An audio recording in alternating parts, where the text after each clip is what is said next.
everybody, how y'all doing today? This is guy Billy Ball, the phone filler back with another video. First of all, I want to thank God for giving me an opportunity to see another day I had never seen before. And next, I want to thank y'all for the support y'all been showing on this channel. And I'm gonna jump straight on into it. On today's video, we finna ready to start working on this old F-250 of mine. I got to pull the injectors out. Gonna be the first job I gotta do to it. I got several other jobs, little minor things I gotta do to this truck. Was gonna let another guy do the job, but he tied up and can't get to me. And I had these injectors for about 2 weeks now, and I need to get the old ones out so I can take them back to the parts store for a core charge before the end of the month. So next, I want to thank God for allowing me to see my 43rd birthday. Today, I just turned 43 years old on March 27th. So it's just a blessing to be out here having fun, do what I love to do, and out here to be able to share with y'all. So I'm gonna walk down here, give y'all a quick overview of what this old truck look like. But it's gonna be my second diesel truck that I ever owned, and I never done much work to a diesel engine, but this gonna be my first start right here, fooling around with these injectors and stuff on this old truck. But that's what it looked like.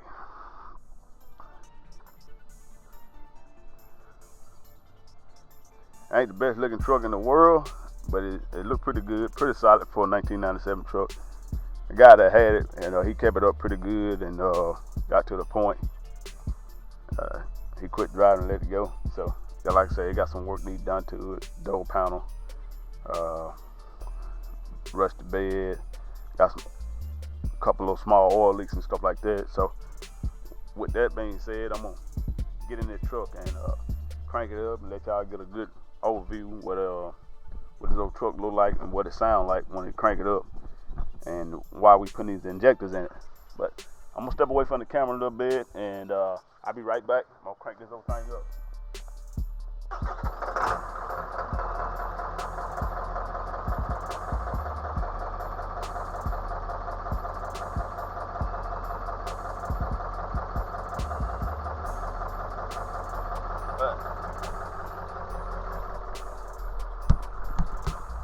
That's what it looked like when you crank it up.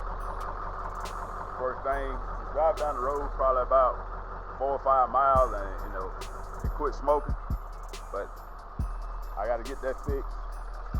That's gonna be the first thing I got to get fixed on this truck, so I won't mess the engine up. And also while I'm in there putting the injectors in, I'm gonna go ahead and put I think it's a high pressure fuel pump in the valley of the engine. I'm gonna go ahead and do that while I'm in there because I had to replace it on my other 1997 Ford that I drive every day in the garage. So I'm gonna shut this video down. I gotta get in this old truck, drive down the road, so I won't back it in my garage and smoke my garage out. But when I get that done, I'm gonna start the video back up, and I'll see you on the next slide. Hey everybody, how y'all doing? I'm back with the second scene of this video, and right now, what I'm at on this particular truck, I went ahead and took the left side off because, like I said, this is my first time up doing the job. And I watched several different videos, and I talked to the head mechanic over at this shop I went to, and that he was real good on the engine. So he gave me some real good instructions after I had watched the videos, confirmed the stuff that I seen on video. So I got the left side towed down. The right side is a little bit more difficult than to tear down than the left side because it got some bolts and stuff, and different bolts and tighter spots and areas in this particular engine. But I'm making really good headway. So, just like I said, I'm jump back on this thing. On today, we're gonna talk about time. That's one thing that we all have in common. And the next thing I'm gonna talk about with this time and season, in due time and season, everybody gonna go through all different elements of life: hurt, pain, love. Feel like sometimes you're not loved. Sometimes we're gonna be broke, and Sometimes we're gonna have plenty, but through it all, we got to manage that time. And through what we go through in life, and if we not taking care of that one particular thing, that time, and knowing what season you in, it'll be you can miss a lot of good seasons just not knowing your time. And just because somebody else is having a great year and you're not having a good year, don't mean anything bad. It's just not your time or not your season. God created everything with time and a season. So if you just go through what you're going through, it's only for a season, only for a certain amount of time. And you just can't just give up on your dream or your purpose. And you got to manage that time and that season. So it don't make make a difference how hard or what it seems like, all the odds against you. It's only gonna last for a certain amount of time, and you just in that season. And if you can just withstand the storm and just stay focused, you will make it out of that season. And right now, it's been a tough season with what we've been through the last couple of years. In 2020 we had COVID. 2021, we were still dealing with COVID. And 2022, we're dealing with COVID. We got a war going on in other countries, high gas prices, food, everything just went up, and it's getting tough. I'm just here to encourage you. It's just only last for a season, and I believe in God, and 100%. And I'm just trying to get better at what I do in life, and just through this YouTube channel, I'm just trying to encourage and motivate somebody that, through it all, just endure the storm, just stay in the race. Just stay in the race. I promise you. It ain't gonna last, but only for a certain amount of time. But the bigger growth in life is through pain. If we don't go through no pain, we will never grow. But you gotta stay in, stay committed. Even when it look bad, just stay in that rain, or stay in that pain, stay in that for season. It's only gonna last for a season. And like right now, I'm sitting here working on this truck. I'm in a really, really tight spot, and I'm talking about, y'all, it's tight up in here on this one boat. I'm trying to get back off this valve cover on the right side, and they talked about it on the video that I watched on how hard it was gonna be to get to. And they weren't lying, but I got a bunch of different tools in the box that I can try, and I watched the video several different times, and I found out the two that I don't need to do it with, so I got them. But tried a couple different things to see, to do something different, and I'm gonna have to do exactly what they told me to do on that video. And this a game right here. Mechanic work is a game of patience. You got to have patience. If you ain't got no patience, you forget this.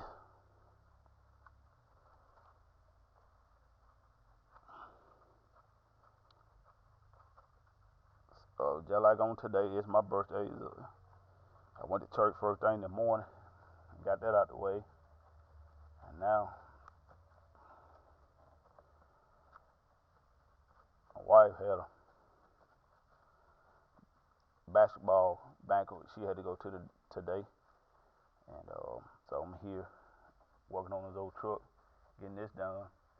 The mechanic, like I said, he was swamped, but I need to get these injectors back to the store to get a core charge so they can close their billing cycle out for the month. So I'm gonna go ahead and get them out today so I can turn them in tomorrow. But through it all, I'm enjoying and loving what I'm doing.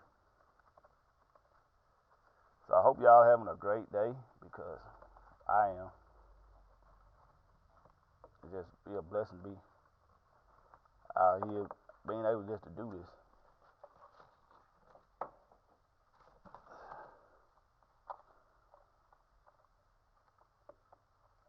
And guess what? I just about got it out.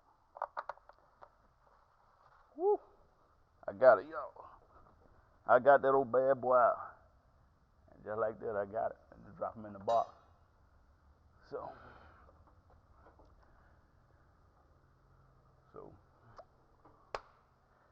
and just like that, I'm gonna have to stretch a little bit, but that was tough down in that little tight, a little tight spot, y'all.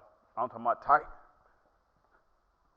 I'm gonna take my old watch off because I just got it back from the Apple store, and I don't want to tear it up again.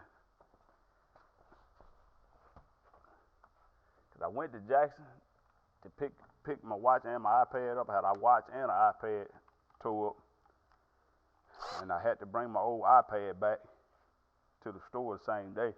And you know what? I went all the way to Jackson, Mississippi when I got off work Thursday morning, and left my old iPad at the house. Pulled up in the parking lot at the Apple store down in Jackson and realized that I needed to bring my old iPad. So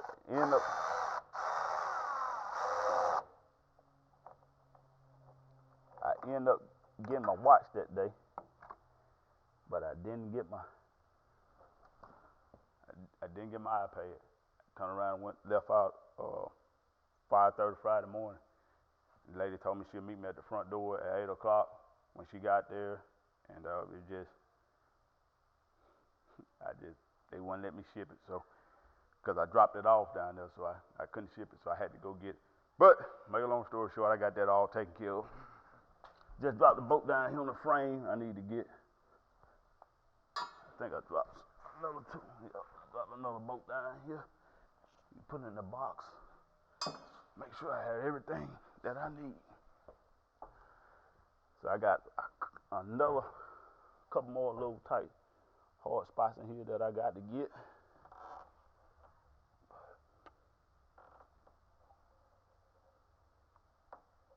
Rolling pretty good. I got 1, 2.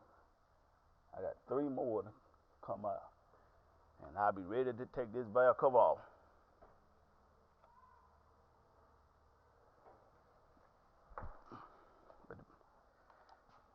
And just like manage your time well.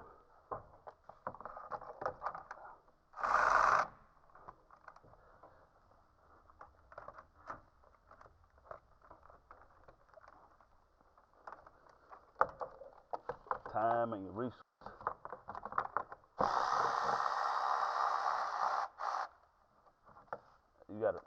We all gotta manage that stuff and take advantage of it, because that's one thing you can't do. If you lose time, you cannot regain time. We can regain love, money, and a lot of things, but that one element in life, if you ever lose it, you cannot regain it. But the blessing side of it, if you lose time and you wake up to see another day, another opportunity,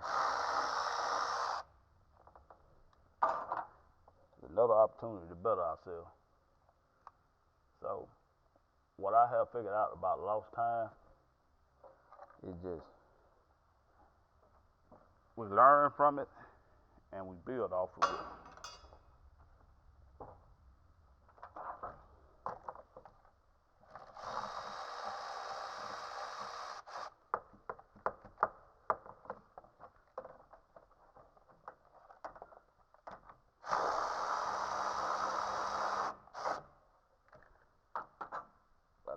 man, if you manage your time well, you can do big things in life and accomplish a lot. I just can look back over my life, how God had blessed me. It'll be my 23rd year with the city of Columbus, and in less than 11 months, I'll be able to retire with a 25-year service for being in this city. And going, just speaking on that, it's just like about managing time. I didn't make a lot of money there, but being at the fire department, it taught me so much. Two most invaluable things that I had to learn. I had to learn how to manage my time. I had to learn how to manage my money. And being there, I knew I was going to be there for 24 hours. And just like right now, I'm an engineer for the city of Columbus. Been with the city of Columbus 23 years. And my hourly pay is $12.49 an hour. Well, right here, with the gift that God gave me of understanding how to do mechanic work and the knowledge and the skill set to do it, I've been on the job for 23 years, but through my gifts and my talent, God gave me a vision to start a business called Billy Bob Select Repair. I can make it anywhere from $50 to $65 an hour. Just so you do the math. So that just goes to show you, being a firefighter is a taught skill. You still, to be a fireman, I had to go to school for like 7 weeks. But to do what I'm doing right now, I had no school, no training, nothing like this. But God gave me the skill set to be able to take this engine apart and put it back together. Now, it's a lot of specs and stuff that you have to understand, like torques and stuff like this here, but just tie this thing down and put it back together. God gave me that gift at birth. And to be a firefighter, God don't give you a gift from birth to go in and just start it off, just be a firefighter. You had to go through different types of training to become a firefighter. Now, you had a passion to be a firefighter or a dream to be a firefighter, but it's a taught skill. Being a mechanic is not a taught skill. It's a gift, because if you don't have the brain capacity or the memorization on how to remember how this thing goes, when you tear it down and just sitting in the floor, you're not going to be a good mechanic. You got to be, being that mechanic, you got to be real inclined. But being a firefighter is a very unique person. When you say a firefighter or a firewoman, when you look at that person, they're very, very unique because of the way that our brains are triggered. We fight fire, we do car accident, we do medical, we do dive rescue, we do large animal rescue, we got swift water rescue, we got overland search and rescue, we got trench rescue, we got structural collapse, seat tech, and hazmat. You got all those different skill set that we had to go to school and learn. But when that tone go off and we at the fire department, we had to, whatever they tone us out to, our mind immediately shift from one thing to another. It's just like pretty much in a split second. And from what we've been trained over and over again to come back like second nature, but you might put it on the shelf, might not do it for like 6 months to a year. But the unique thing about it, when you see a group of firemen together, somebody gonna meet somebody in that group. Whatever situation we in, is always gonna put an edge where I might forget a step here, he remember a step, and he remember a step. But we put all our resources together to get one outcome, to mitigate that scene. So being a fireman and being mechanically inclined, it just made me a really, really strong person. The thing that I hated, I didn't want to be a fireman, but the fireman opportunity to allow me to live my dream. So I took a chance. I was really uncomfortable with being a firefighter. They used to pick me all the time about, man, you need to come with the fire department, man. That's a good opportunity, and the selling points, and man, you got a lot of time. To go farm, man. You work one day off too, man. You do a lot of farming, and that was the selling point of the job. But the biggest thing, the biggest growth came from doing the most uncomfortable thing in life. I did not want to be a fire, because when a house catches on fire, everybody running out and they running in. If you look at it in the natural eye, And to really think about it, that's not common. But they gave me enough reassurance that, man, we train you, man. They gonna teach you everything we need to go. No, we ain't gonna let you get hurt. They can't guarantee you, but they talked me enough into it to go try it. It got me out of my comfort zone. But that was the biggest growth in my whole life. And it really, like 23 years later, I'm like 11 months now, I'll be able to retire, and I'm still farming. That's the blessing side of it. I'll be able to go home and come to the farm and and do what I love. And right now, through it all, it gave me the time to be a farmer for 23 years, but I had to manage that time really well. So I missed a lot of birthday parties, a lot of family get-togethers, a lot of functions the kids had that I couldn't take off because I couldn't get nobody to work for me. But the blessing side of the kids, my Addis, my oldest, to be turning 11 in July, and my son is 8 years old. So by the time they really get active in middle school and high school and things like that, I won't have to swap no time, or I won't have to take vacation time. But by me managing my time well, gave me the opportunity to be able to put myself in position. And because I stayed the course, it paid off at the end. So now I'll be able to walk away and leave a job and reap a benefit for the rest of my life. And depends on how I set my retirement up, I can set it up for the kids. As I die off, they can draw some of the dad retirement. So it's a lot of perks in it, but it cost me a lot of pain, a lot of uncomfortable things in life that I really didn't want to go through. But it was my biggest growth for doing the most uncomfortable thing. Because, man, I just could not wrap my mind around running a house fire. But the biggest growth came from it, and I really appreciate it. It taught me a really good lesson about managing my time. I hated school. When I got there, I had to go to firefighter school for 6 weeks. Then I had to turn around and go to EMT school for a whole school semester.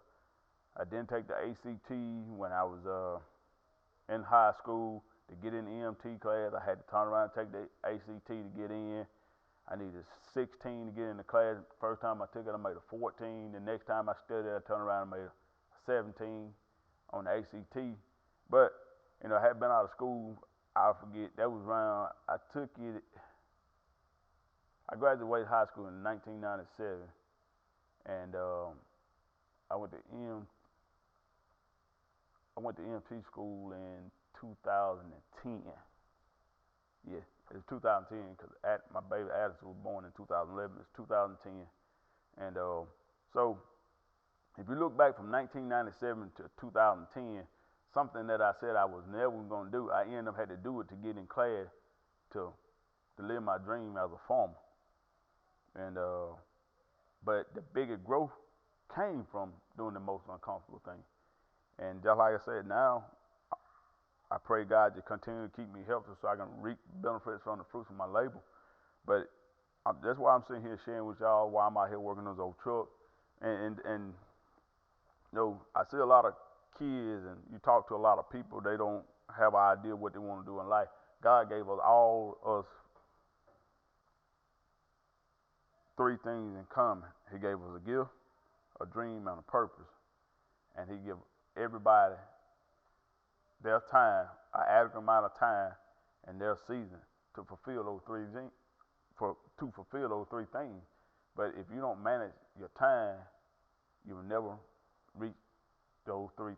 You'll never reap the benefit from those three things that God created you to do. And I just want to take that time to share that with y'all.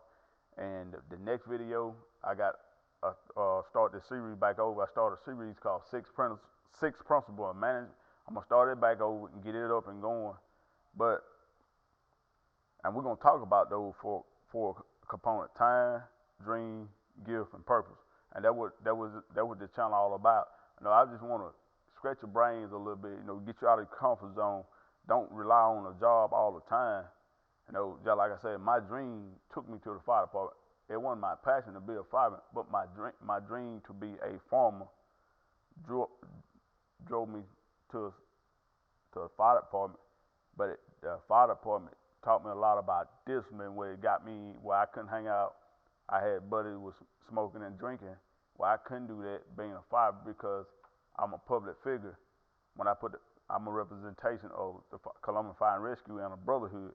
So just by those things, it's kept me focused, humble, and at the end of the day, it's rewarding.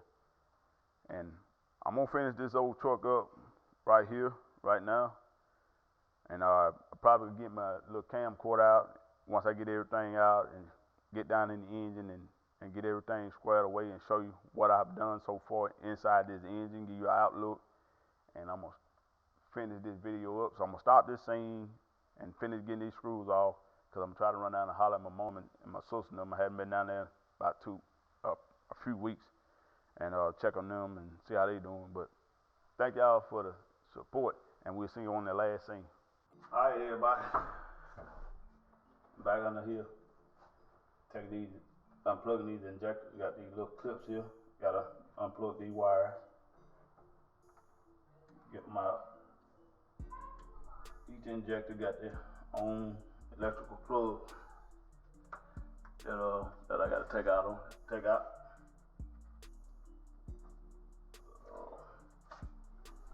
I need to step over here out this video right quick. Get my pliers. I got all of them unplugged. I don't want to break my little plug in. That'd be bad.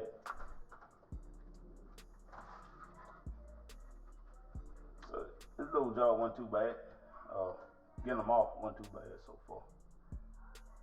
I learned a lot. So unplug these glow plugs.